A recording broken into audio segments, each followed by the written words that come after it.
America और Iran के बीच Oman में इस वीकेंड इनडायरेक्ट बातचीत होनी है, लेकिन उससे पहले ही वॉशिंगटन ने अपनी पोजीशन बिल्कुल साफ कर दी है। अमेरिकी सफीर स्टीव विटकॉफ इन मुज़ाकरात की क़यादत करेंगे, लेकिन अमेरिकी महकमा खारजा ने दो टूक कहा है कि इन मुज़ाकरात में कोई नेगोशिएशन नहीं होगी, बल्कि ईरान को हमारी शर्तें सुनाई जाएंगी। तर्जुमान टैमी ब्रूस ने धमकी दी है कि अगर ईरान नहीं माना तो अंजाम बहुत बुरा होगा।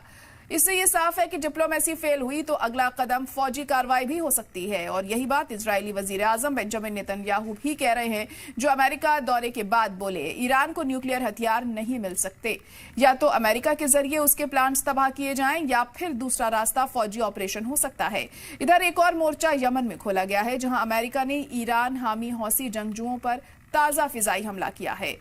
हुदैदा सूबे में हुई इन स्ट्राइक्स में 4 लोगों की मौत और 13 जख्मी हो गए हैं। हौसी टीवी चैनल ने स्ट्राइक के बाद का मंजर दिखाया, जिसमें जख्मियों को एम्बुलेंस में लादा जा रहा है।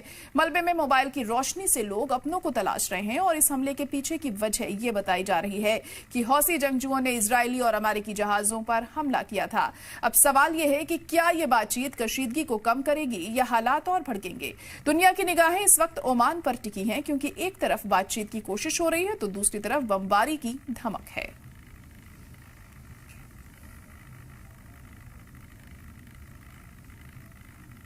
ईरान और अमेरिका के बीच कशीदगी लगातार बढ़ती जा रही है। अमेरिकी सदर डोनाल्ड ट्रंप ने ईरान पर फौजी हमले के इशारे भी दे दिए हैं, और इस सब के बीच ईरान ने 6 पड़ोसी ममालिक को सख्त इंतबाह दिया है। ईरान ने कहा है कि अगर ये मुल्क अमेरिका का साथ देंगे तो इनकी बर्बादी तय है। ऐसे में ईरान के इस इंतबाह के बाद हालात और भी ज्यादा कशीदा हो गए हैं, जिसके बाद अमेरिका और ईरान के बीच किसी भी वक्त खौफनाक जंग शुरू हो सकती है। देखिए रिपोर्ट।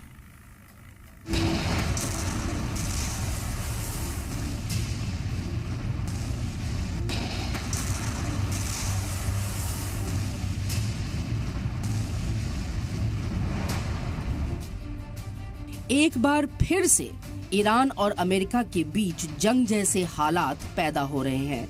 अमेरिका नई पाबंदियां थोप रहा है तो ईरान भी इंतबाह दे रहा है। हाल ही में ईरान ने इराक, कुवैत, यूनाइटेड अरब अमीरात, कतर, तुर्की और बहरीन को इंतबाह दिया है, जिसके बाद से मिडिल ईस्ट में जंग जैसे हालात बन गए हैं। अमेरिका के साथ न्यूक्लियर प्रोग्राम के मुद्दे पर कशीदगी के बीच ईरान ने पड़ोसी ममालिक को सख्त इंतबाह दिया है और कहा है कि सभी मुल्क किसी भी टकराव के हालात में अमेरिका की मदद करने से बचे।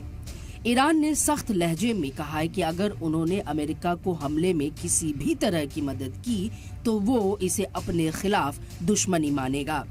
ऐसे में वो अमेरिका की मदद करने वाले ममालिक के खिलाफ कार्रवाई करने के लिए आजाद होगा। ईरान के इस इंतबाह में उन ममालिक की जमीन और उनके एयर स्पेस का इस्तेमाल भी शामिल है। ईरान की तरफ से इराक, कुवैत, यूनाइटेड अरब अमीरात, कतर, तुर्की और बहरीन को ये पैगाम भेजा गया है। इन ममालिक को ये मैसेज ऐसे वक्त भेजा गया है जब उसकी अमेरिका के साथ कशीदगी बढ़ी हुई है। ईरान के पैगाम से ये सवाल भी खड़ा हो रहा है कि क्या अमेरिका की तरफ से फौजी हमला होने वाला है, जिसकी भनक तेहरान को लग गई है और उसने एहतियात के तौर पर अमेरिका के हामी माने जाने वाले पड़ोसी ममालिक को खबरदार किया है। दरअसल ये वो मुल्क है जहां अमेरिकी बेस और उसके फौजी तैनात हैं। इस वक्त मिडिल ईस्ट में 45,000 से ज्यादा फौजी मौजूद हैं। साथ ही ईरान को घेरने के लिए रेड सी के इलाके में 2 एयरक्राफ्ट कैरियर की तैनाती है। अमेरिका की तरफ से ईरान को 60 दिन का अल्टीमेटम भी दिया गया है, लेकिन ईरान की पोजीशन पहले के मुकाबले इस बार कमजोर दिख रही है। लेकिन इसके पीछे की वजह यह है कि पहले पूरे मिडिल ईस्ट के अलग अलग ममालिक में ईरान हामी तंजीम मजबूत थी। ईरान हमास, हिजबुल्लाह और हौसी को सीधी मदद करता है, लेकिन हमास और हिजबुल्लाह इन दोनों इजराइल के साथ हालते जंग में है। इस वजह से शायद वो ईरान की ज्यादा मदद ना कर सके।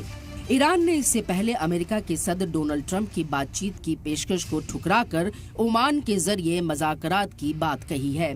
ओमान पहले भी दोनों ममालिक के बीच सालिसी करता रहा है।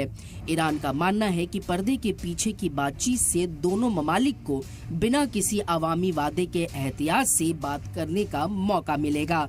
लेकिन अब ईरान का अपने पड़ोसी ममालिक को दिए गए इंतबाह ने साफ कर दिया है कि वो अमेरिका से बाद में लेकिन उसके हामिये से पहले निपटेगा। ब्यूरो रिपोर्ट, सलाम टीवी।